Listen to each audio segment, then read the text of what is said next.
位于美国大平原中心的中西部城市发生了一起离奇的案件，一位26岁的单亲母亲被女儿发现死在了家中。案发现场没有打斗，也没有遭到抢劫，留下的线索也少之又少。由于缺乏证据，警方只能通过最原始的侦破手段来进行调查。在这过程中，警方筛选了上百条线索，排查了几百名嫌疑人，但是最终还是没能找到真正的凶手。当案件即将陷入停滞时，受害者的家属拿出了几乎全部家当，发布了悬赏令，这给案件的侦破起到了非常重要的作用。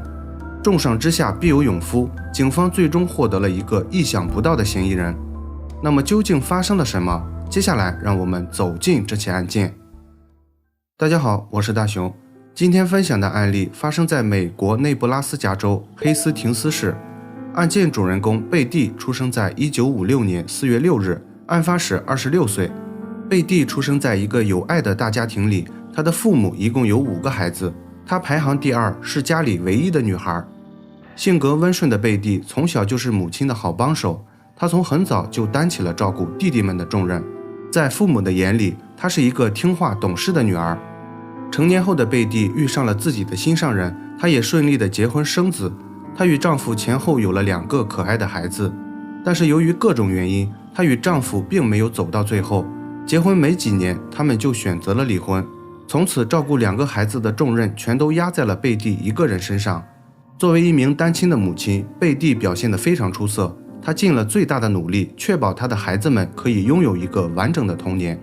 离婚后，她与2个孩子住在黑斯廷斯市一个人口密集的社区里。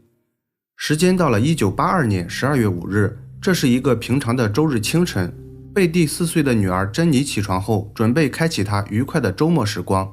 由于她2岁的弟弟还在熟睡中，于是她悄悄地走下了2楼。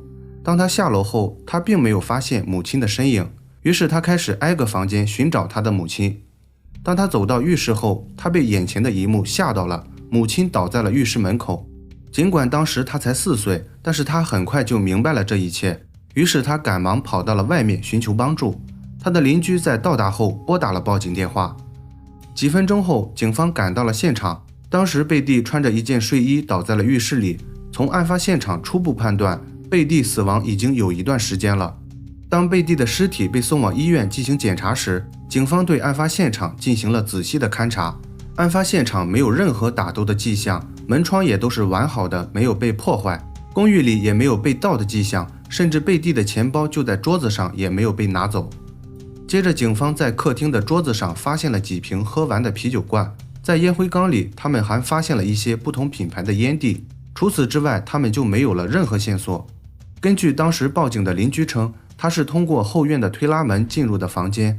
当时公寓前门被一把椅子卡住了门把手，这似乎是为了防止里面或外面的人出入故意这样做的。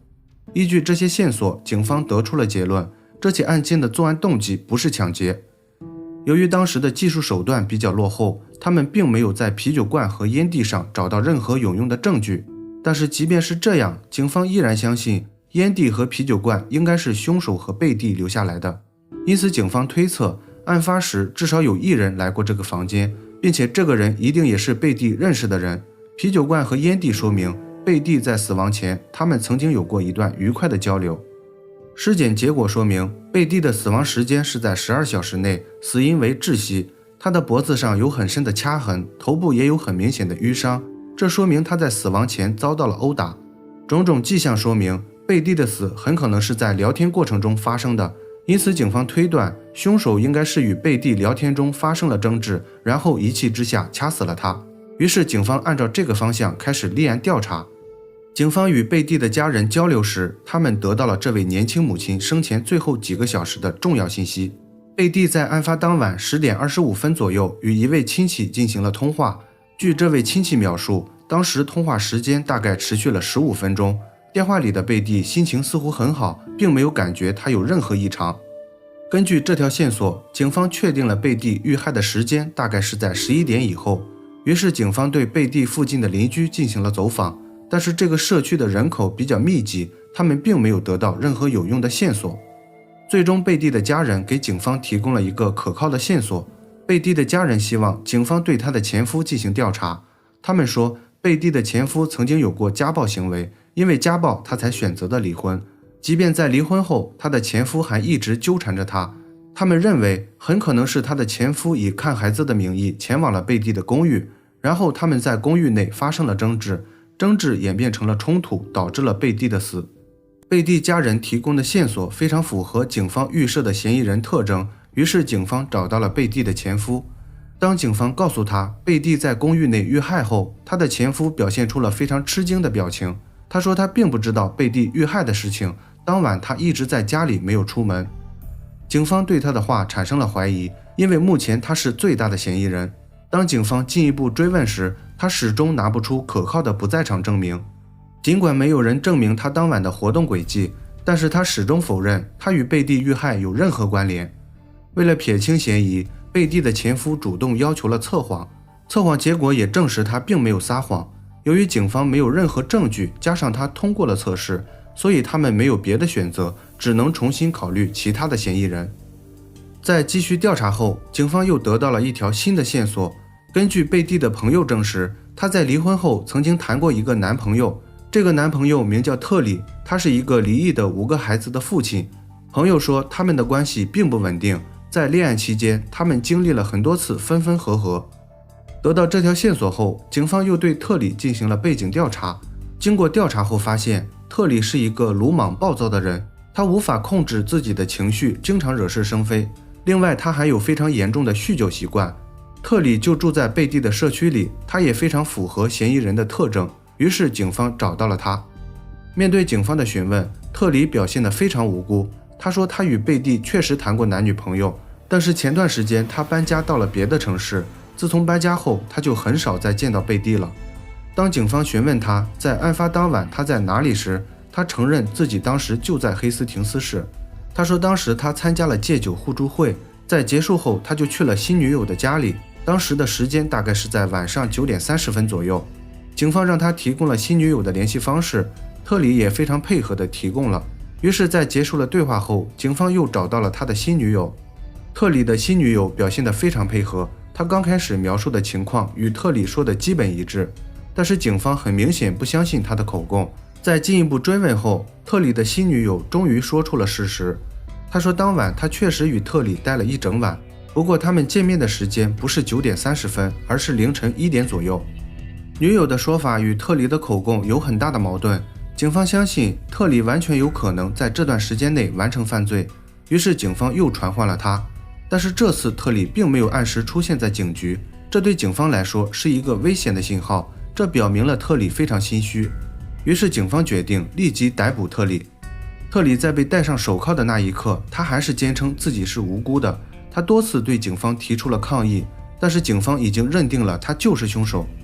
在被拘留期间，特里多次要求警方重新调查，他为了证实自己没有撒谎，也主动向警方提出了测谎的要求。然而测谎的结果让警方感到非常失望，特里也顺利地通过了测试。在缺乏目击者和物证的情况下，基于测谎结果，警方必须释放他，于是特里恢复了自由身。现在这起案件的调查又重新回到了起点。说到这里，可能有朋友会想，前面说过他撒谎了，但是为什么又通过了测试？至于为什么，在最后会有合理的解释。好，咱们继续。迟迟无法破案，对贝蒂的家人来说是非常痛苦的，但是他们拒绝放弃希望。贝蒂的母亲几乎拿出了全部的积蓄，准备征集任何有用的线索。在发布了悬赏令后，警方果然接到了很多条热线。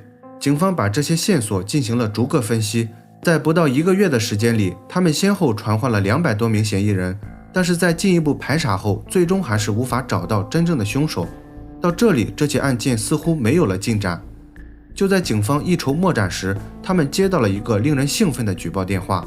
打电话的是一名男子，他说他知道整个案发的过程，也就是这个电话直接加速了案件的进展，同时也让警方知道了之前的调查方向搞错了。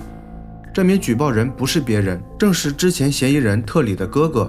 据他所说，案发当晚特里曾经去过贝蒂的家，但是杀害贝蒂的人不是特里，而是特里的妻子威尔玛。他还表示，当晚并不是威尔玛单独行动，他还有一个帮凶，这个人正是威尔玛的好友杰拉尔。当晚他们去的目的是准备教训一下贝蒂，但是没想到冲突升级，威尔玛掐死了他。在没有得到这条线索之前，警方从没考虑过贝蒂是被一个女人谋杀的可能。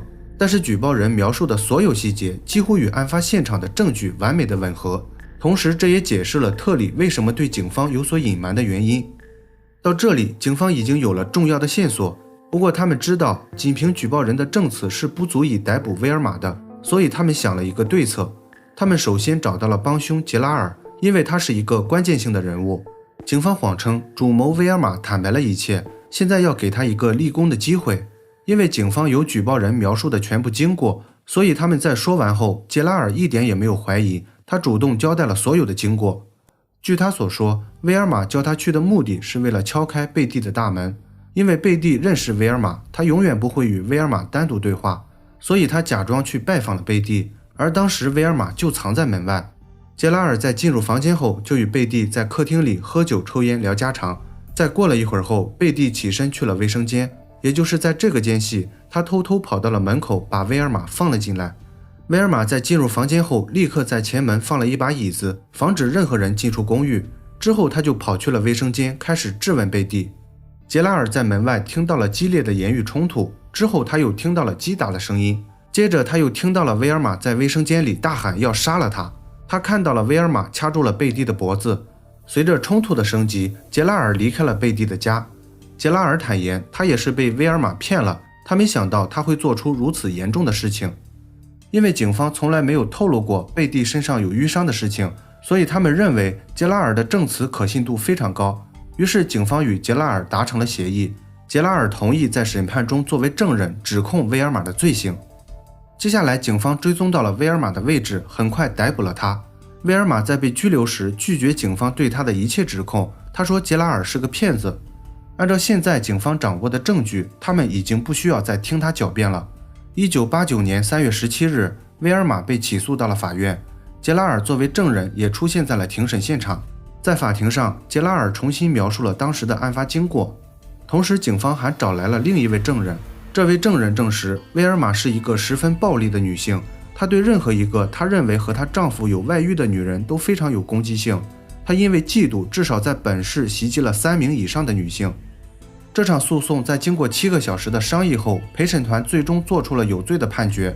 威尔玛因1级谋杀罪被判终身监禁，杰拉尔因为接受了认罪协议，并且指控了威尔玛有立功表现，因此他只被判1年监禁。他很快完成了刑期，已经被释放出狱。这起案件从发生到结束经历了7年的时间，在这期间，警方和贝蒂的家人都付出了巨大的努力。案件最终能得到解决，其实与贝蒂的母亲有很大的关系。如果不是他锲而不舍，又如果不是他拿出悬赏，那么这起案件很可能就永远无法侦破。贝蒂的母亲在事后接受采访时说过一段令人印象深刻的话，她说当奖励出现的时候，就会有人站出来，因为一切都是钱说了算。好了，本期案件分享到这里也就结束了。如果你喜欢我的节目，请帮我点赞加关注，非常感谢大家的支持。我是大熊，咱们下期节目见。